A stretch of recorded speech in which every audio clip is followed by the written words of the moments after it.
Hi, and welcome back to my channel. In today's video, you have Recent Reads episode number 21. I have quite a few books to talk about. Again, 6, I think, which I think actually matches the number from last week, which is really good. And I have one book that I thought I might finish today, but I'll probably finish it later today because I haven't read any books physically. I've been doing other stuff. And once again, my experiences ran the gamut of not so great to amazing. So I'm going to start with 2 books that I read as audiobook, and I realized I haven't actually finished the third, so I've completed 5 books this week. Anyway, I read another book via audiobook, but I'll get to that in a moment because I do have a physical copy. The 2 that I finished were actually ARCs that I had. I actually would not have read one of them if I'd realized that it wasn't part of my NetGalley list, because I'm trying to get that down, and I have a lot of books on my TBR for the month that I'm probably not going to get to. But anyway, I still really enjoyed the book that I got as an ARC. It was an audio ARC, an ALC via Libro, and that is Finally Seen by Kelly Yang. I love Kelly Yang's work. I really need to get around to reading the rest of the Front Desk series. And in this one, once again, Kelly Yang takes her story and uses an aspect of things that have happened to her, her experience, to tell this story. And in this, it actually brings in one of her previous books, Front Desk, but it doesn't actually bring that book in. It brings in an experience that happened to Front Desk. A couple years ago, I should say, Front Desk was challenged and it was removed from a read aloud in a classroom because it was divisive. There were a lot of people that were outraged at this because Front Desk is basically the fictionalized version of Kelly Yang's own experiences as a Chinese immigrant who worked with her parents at a motel, which is basically what Front Desk is. So in Finally Seen, the main character, Lena, has lived with her grandmother in China for 5 years, away from her parents and younger sister, because her parents immigrated with her younger sister, who was only, I think, 2 years old when they immigrated. It's really complicated because I thought things would go better for Lena to stay in China. And she reaches a point where she decides she wants to go to middle school in the United States. But more than that, she wants to be with her family. She hates the fact that she has to give up living with her grandmother, but she really wants to be back with her parents. And so she ends up coming to the United States, and she has so much to do with that. She's been apart from her family for 5 years, and there's so many things going on with that. And she struggles with English. And one thing that I love about Kelly Yang's book is that she does not marginalize the teachers and make them the bad guys. They're not always perfect, but she doesn't make them the bad guys like so many middle grade books do. And she actually has a really good ESL teacher, Lena does. But she has to face a whole bunch of things. And one of the things that she ends up doing is going to the library during lunch. Again, I've talked about that before, but this could be something that happened. But she ends up going to the library during lunch and starts to fall in love with different stories, especially graphic novels, because it's easier for her to consume because she's learning English. And she finds this book, this graphic novel, and I think it was Flea Market or something, but basically it's a stand-in for Front Desk. And in this young immigrant girl comes and helps her family, and they have a shop at the flea market. Lena is so excited about this book, and eventually throughout the book, the teacher decides, let's do a read aloud, and everybody's really into it. But there's this argument with this one other girl whose mother is very high up in the PTA and very strict and demanding. And the mother basically throws her weight around to get the book, the read aloud, pulled. And Lena has the opportunity to stand up for herself and say, hey, look, don't take this book away because I feel finally seen. This is me. This is my life experience. And, everything comes full circle. There's other things going on. They're dealing with after effects from the pandemic and the whole rent moratorium and the fact that once that ended, so many of these landlords were demanding back rent, and it was so difficult for them to get that, and there's difficulties with their father's job. The whole thing is just so well done. And I love that Kelly Yang is not backing down from her story.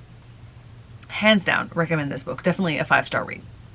The next one that I read, and I stayed up too late Saturday night putting a puzzle together because I just couldn't stop. I wanted to finish the puzzle, and so I was listening to an audiobook while I did that. So I finished Finally Seen, and I read all of You Are Here, which is a collection of connected short stories for middle grade audiences. It's put together by Ellen O, and I loved how they wove these different stories together. It's set in an airport, and every author has their own little story, has their own characters. Their characters are going to the airport, traveling through this Chicago airport for various reasons, and throughout the story, different characters interact with other characters, and they're all facing difficult issues. Like, it opens up with a family who's returning back, I can't remember which country, but they are his grandmother is bringing back the ashes of his grandfather who died the year before, and she's very committed to making sure that this gets done the right way, and so she doesn't want to tell anybody. And there's a slight commotion at TSA because of this. And that just launches this whole cascade of dominoes where you see different characters interact. Characters who are, say, 2nd or 3rd generation American. These are all Asian stories, but they're not all Chinese. They're not all Indian. There's Indian, Filipino, Chinese, Taiwanese. I'm probably forgetting some of them because it was really late and I wasn't reading it physically, but I really liked how they all wove together because some of them were also like immigrants who had come over and were going back because of prejudice that they'd faced.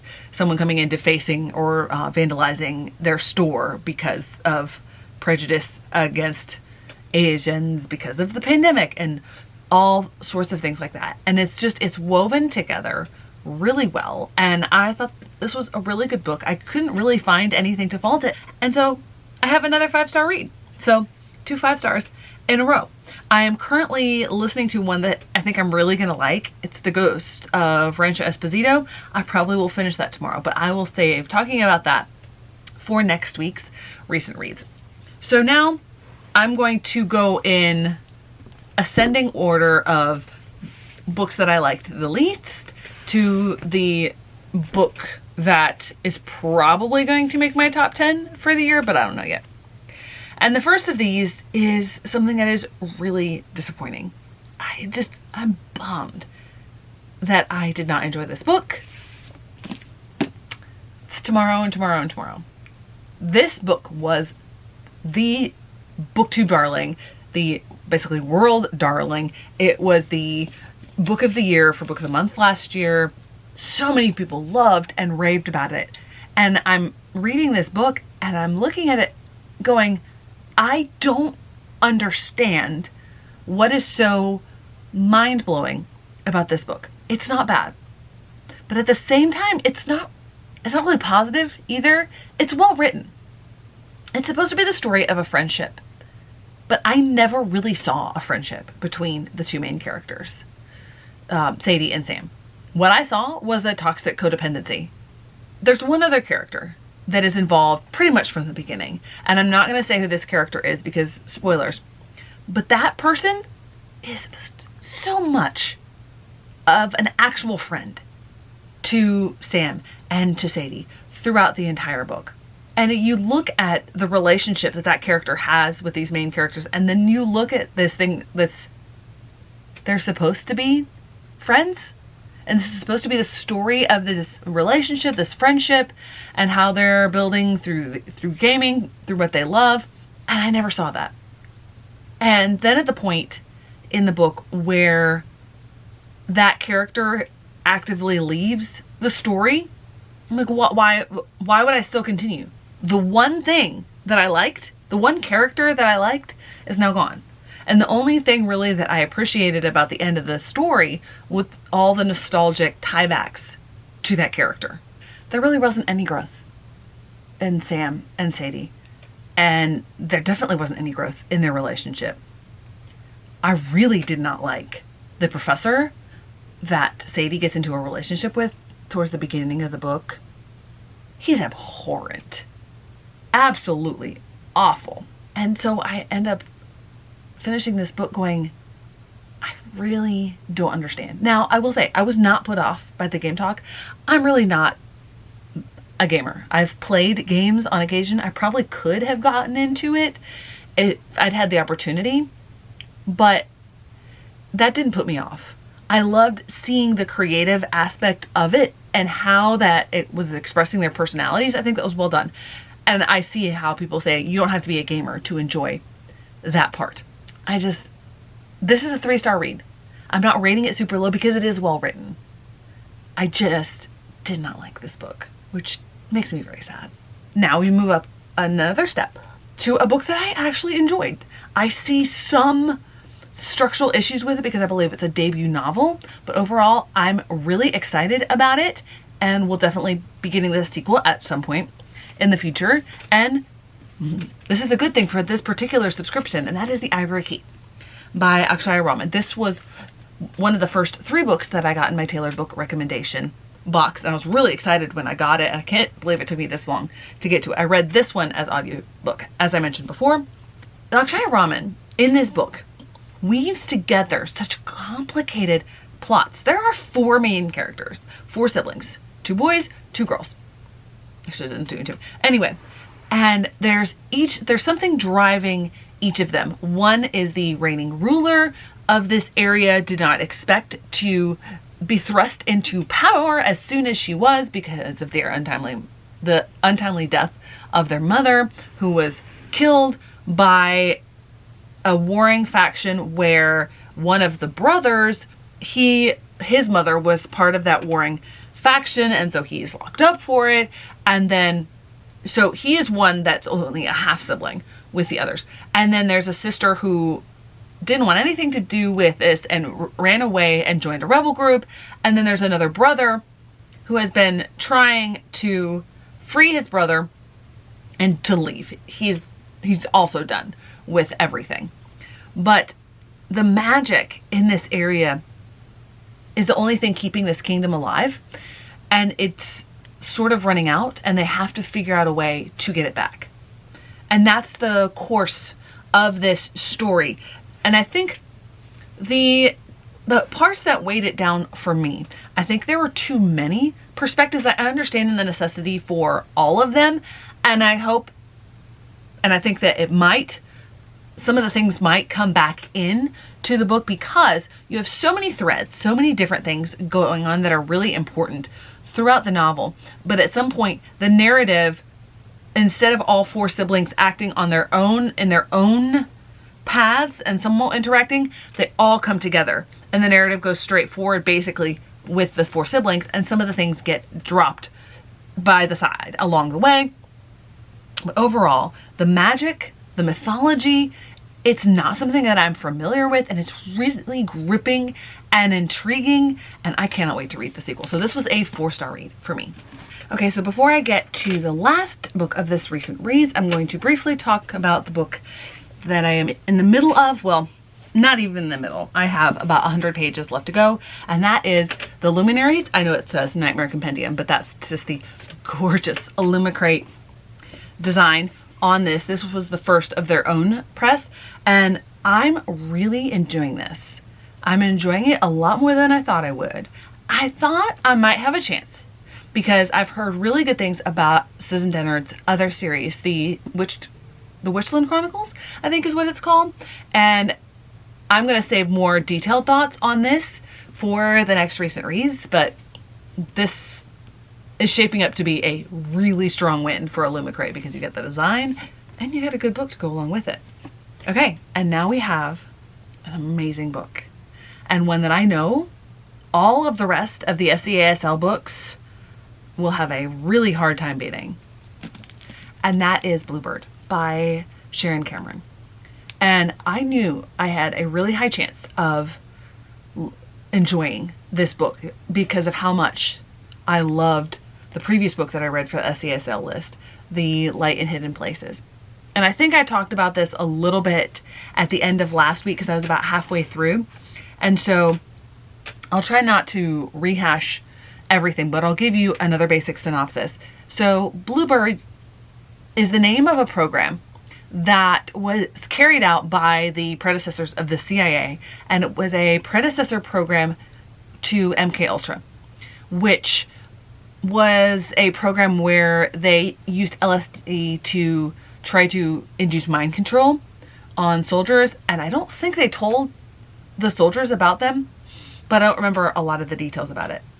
So Bluebird is a real actual program, and it was built on experiments that had been run by some Nazi doctors on patients to try to come up with something to sort of maybe split personalities and split memories and a controllable person where they could say a word and that person would go become a killing machine, and then they could say the word again and they wouldn't remember. That was the basic idea. And so it's based on a real program, a real thing that happened, and following the end of the World War II and the start of the Cold War, along with this program and more famously the nuclear program, the United States government got involved in rescuing certain scientists, former Nazi scientists, and made sure that they escaped jail time or execution for their crimes during the Holocaust so that they could come to their side to help them beat the Soviets. Unlike The Light in Hidden Places, where it was based on a real person, this one is more fictionalized, but it's based on the real program. And throughout this whole book, you are in the mind of Ava, who is an unreliable narrator done well. Because it's not that you can't trust her, it's that she doesn't trust herself. And she's trying to figure out what is real, who can I trust, how can I get justice for all of these people. And that's the driving plot throughout the book, and various people come into her lives. She has to make a lot of decisions. She thinks that she might be one of these killers, that she might be someone that turned into that. And I'm not going to say a lot of it, but this reads like a thriller. And I was on the edge of my seat trying to figure things out all the way through the book. And Cameron makes such poignant observations throughout the book using this setup and the various things that she has to face. It's phenomenal. There is not a single fault in this book. I'll have to look at my log. This might be one of the highest rated books that I have this year. I've definitely put it on my wish list to own. The next time you see it, hopefully it won't be so shiny. It is amazing. It is thought-provoking, and it's engaging, and it's really super thrilling. And I really think that a lot of people would engage with this, but they might not pick it up because it's World War II themed. And it makes it seem like it's so much more about the camps than it is. It's not really about that. It is, but it isn't. And hands down, an absolutely amazing book. So there you have it. There are the 5 books that I read that I completed this week. I'm gonna have to grab a couple of my other books that are not the actual books for purposes of the thumbnail. But even though I had that disappointing read, I'm glad that most of the books that I read this week, 3 out of the 5 were 5 stars. And one of them was 4. And one of them was only 3. And it was super disappointing, but it was still a 3. So there you go. Thanks so much for watching. I hope to see you in the next one.